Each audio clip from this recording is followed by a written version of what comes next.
We have seen in the last section about inventories that we are typically dealing with a distributed problem across the entire supply chain.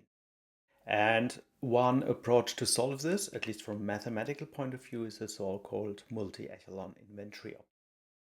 So let's have a look on the challenge overall again. So the so-called bullwhip effect, it really arises due to the order behavior of different stages. So we start as a customer or as a consumer who maybe orders one or two pieces, maybe in a retailer taking two things, and you are really ordering on really fine levels. So the retailer then aggregates it, and we have seen the order release cycles are coming, and then they are ordering maybe 100 towards maybe a wholesaler. The wholesaler takes maybe aggregations from many retailers, and they have again the same challenge to replenish or to order from a manufacturer. So they are aggregating up multiple retailers, and then they have this cycle as well towards the manufacturer. The manufacturer itself, they have to order maybe from a further supplier. So it's aggregating up, and you see that the orders are getting larger and larger. It's not only the orders who are getting larger, but also the so-called lead times. So the ordering behavior between 2 points, and really when you order and when is it delivered, it's getting longer and longer. So it's really a dimension on volume and time, the bullwhip effect. Now, if you look on the overall systems, if you're working in a supply chain department who has at least some parts of this entire chain in your head, you have the challenge then all around this master planning.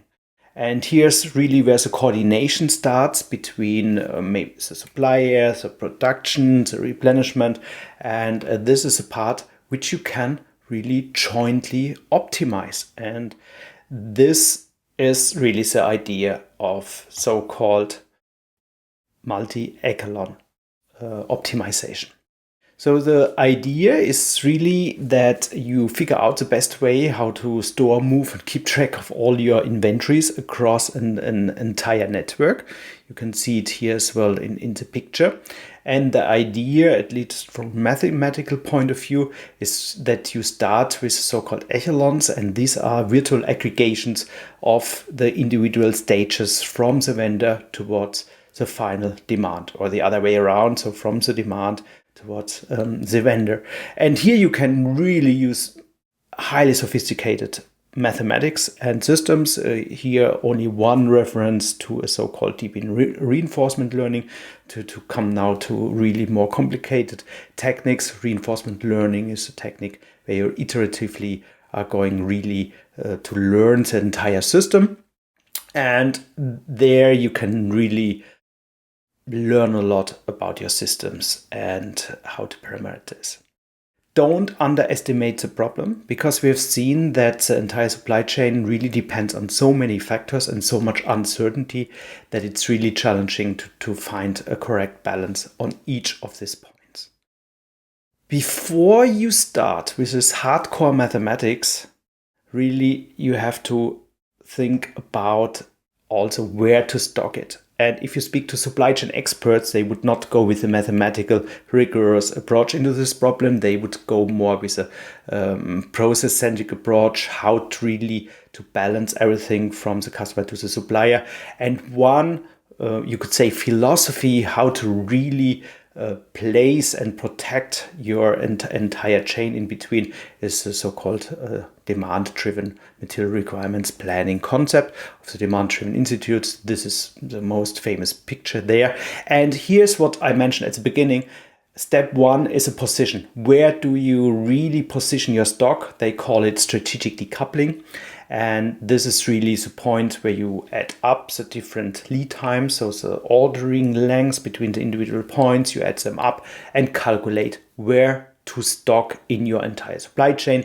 Then in the protect part, we are exactly what we mentioned with the buffer levels. So buffer levels means, okay, when to reorder something.